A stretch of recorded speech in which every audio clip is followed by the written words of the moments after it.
This is the MGS5 EV, and it's MG's latest B-segment electric crossover, which is to say it goes up against things like Vauxhall Mocha, Ford Puma, Kia EV3 and so on.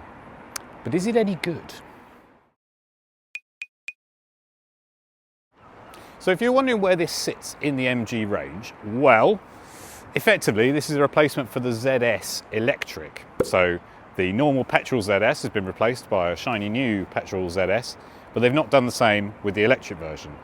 Instead, what they've done is separated the two cars out. So you now have the ZS, which is entirely petrol, hybrid, plug-in hybrid, and this is fully electric. So this is based on the same platform as the MG4, which means it's rear-wheel drive, like a lot of electric cars now, and a little bit more electric car shaped, I would say. So in terms of the exterior, this is quite a different looking car to the ZS EV that came before it. I mean, it's actually quite different to the new ZS, the plug-in hybrid and regular hybrid one.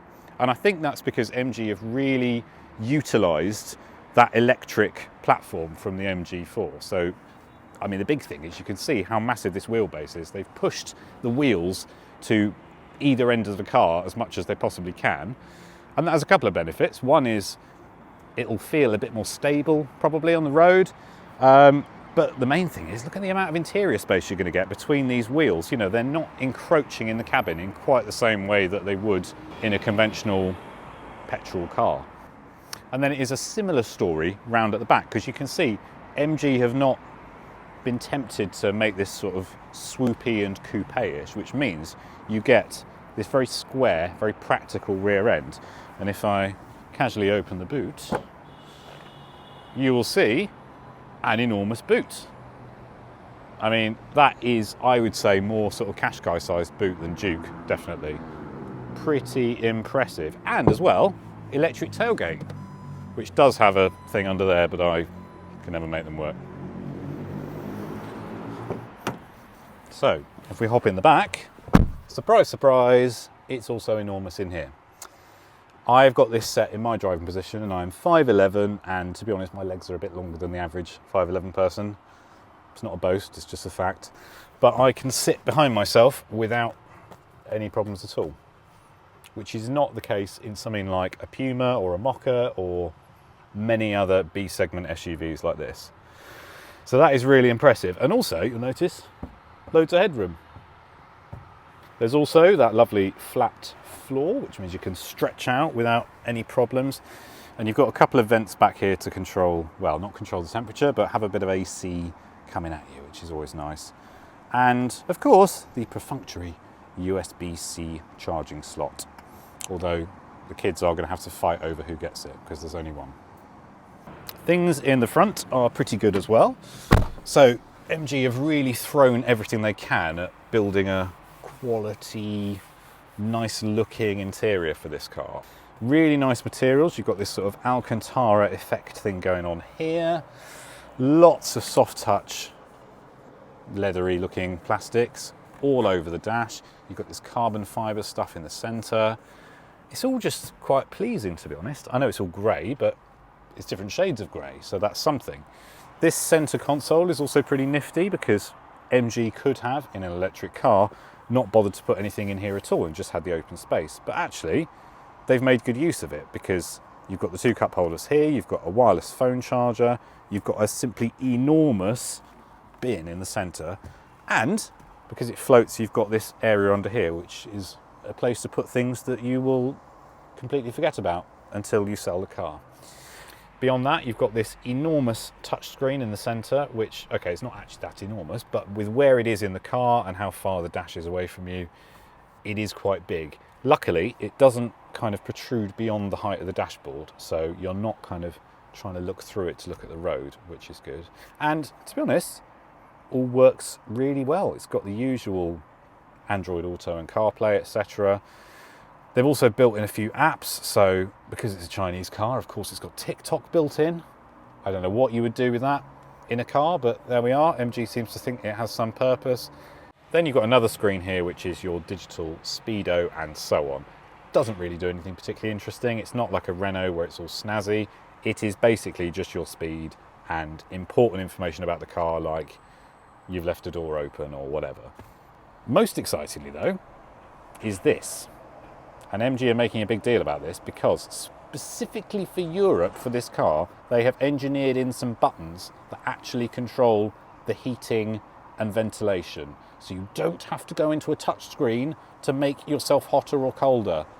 Thank God, finally, people are listening to us.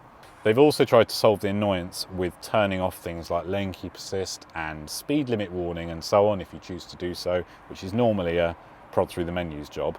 They haven't given us a button, but they have given us, if you scroll down on the touch screen, a shortcut, which then with 2 button presses turns everything off. So, could be worse. So, what is the new MGS5 EV like to drive? Well, let's get the important stuff out of the way first. Batteries. So there's 2 different battery sizes on this car. We are in the long range version, which is 64 kilowatt hours or 62, I've forgotten, but it will appear on the screen below me. And the cheaper car has a 49 kilowatt hour battery. And as usual, this is, the bigger one is probably the one to go for. MG don't make it very expensive to swap between the 2. So there's only 3 S5 EVs available. And it's only a £2,500 gap between each one, which means even this top spec model with the biggest battery and all the toys is still pretty affordable in the grand scheme of things. What you do get with that is a bit more weight, and you can sort of feel that as you're driving along. It does crash into bumps a bit more than some cars of this type, I would say. It's definitely less comfortable than the ZS hybrid, but of course it's going to be because that does not have an enormous battery under the floor. Performance is pretty good as well. I mean, if I drive along at the minute, I am in, well, what driving mode am I in now? I use this thing to swap between them. In normal, you don't really feel like this is a particularly powerful car. So if I put my foot down now to get it up to 50, yeah, that's not bad. That's okay. To unleash the full performance of this particular higher battery powered model, which can hit 0 to 60 in 6.3 seconds, you need to put it into sport. And then of course that does slightly affect your range. What they've not done, to their credit, is make this try and feel really sporty. So a lot of EVs, you kind of, all you have to do is tickle the throttle and the wheels are spinning and it's torque steering all over the place. That does not happen at all with this car. It feels really planted, much more so than anything like a Megane or a Scenic, I would say. And of course that helps slightly that it's rear wheel drive. So the front wheels are doing a lot less of the hard work with this car. And I think that's probably a good balance, because although MG is supposed to be a sporting brand, as they might say, no, sorry, so I should say everything I'm going to say MG, this wakes up. No, go away. What this feels like is a car much bigger and much more expensive than it actually is. It's really planted. I think everything is really well judged. The steering's not overly fidgety. Some cars, like the Megane, have got a really sensitive steering rack, so teeny tiny adjustments mean you make vast differences to the directions you're going. This one is quite slow in a way, which, to be honest, is probably what you want for an SUV. You don't want to make the kids car sick in the back every time you go down a country lane. The other really impressive thing about the S5 EV is just how refined it is, particularly for a car of this size and price. I mean, being electric does help, obviously, but it's a bit more than that, because it's things like road noise and wind noise and so on.